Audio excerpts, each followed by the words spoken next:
Hey friends, Phil Hurley here along with my dear friend Chris Beall. We both play together in a great group called the South Austin Moonlighters, but today we're here to share some really special guitars with you. We're going to do kind of a little taste test comparison between an authentic first year 1958 Gibson ES-335 compared with my 2014 Rich Robinson ES-335, again made by Gibson. At first look, they're pretty much the same exact guitar. What we'll kind of look at are some of the subtle differences.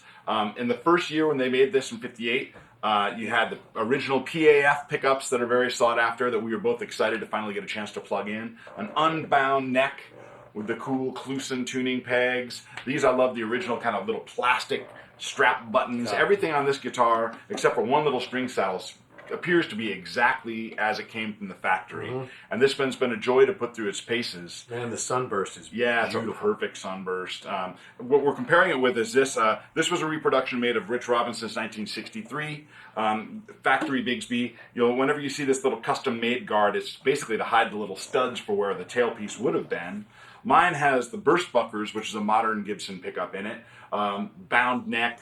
But everything else is pretty much the same. What year was that one patterned? This is patterned after a 63. So one of the things I've learned about the 58 is not only did it have an unbound neck, but they had a little bit of a different neck angle. So if you see, you'll see on some of the detailed shots, the bridge has to be dropped, or the studs on the tailpiece are dropped all the way flush with the body. Though I will say, there's not a dead fret on that guitar. It plays perfectly. Some people are a little more partial to the 59s, end up being a little more collectible because they did a bound neck. And they also adjusted the neck angle a little bit for that next year. But this one's been a joy to play. I mean, Chris and I both got a chance to take this one out at Green Hall and really play it at its paces. You say, a lot of times you say, man, that an instrument just wanted to make noise or whatever. This is that thing. At volume, there's something that just happens.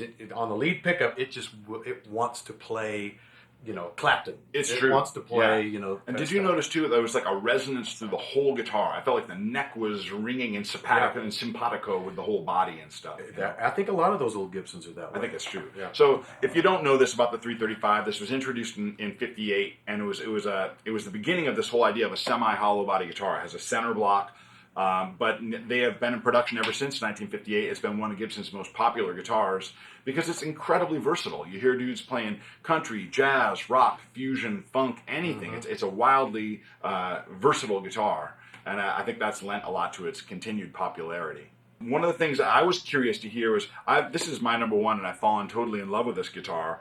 I was really curious to hear how my burst buckers, which I love, would compare to the fabled PAFs.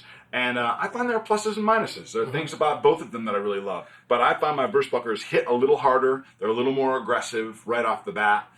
Still really tonal, but like these want to really come out and rock. Where I found the PAFs, the top was a little rounder. It was a little softer, but there was this throaty musicality that's just undeniable. I kind of understood why people freak out on those pickups because across the whole fretboard it stayed consistently musical.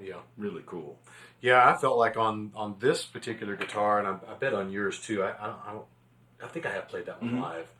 But yeah, when you move up the neck, a lot of times it'll choke down a little bit. You don't quite get the resonance out of not this one. Not on that one. This one, man, you're up in here. You're in a sweet spot. It's true. It's fine. No problem at all. I was blown away. I play a lot of slide, and this guitar has really taught me to play slide because it's got kind of a big, wide neck. But that guitar is just aching to play slide. It gets really lyrical and very, very human voice-like.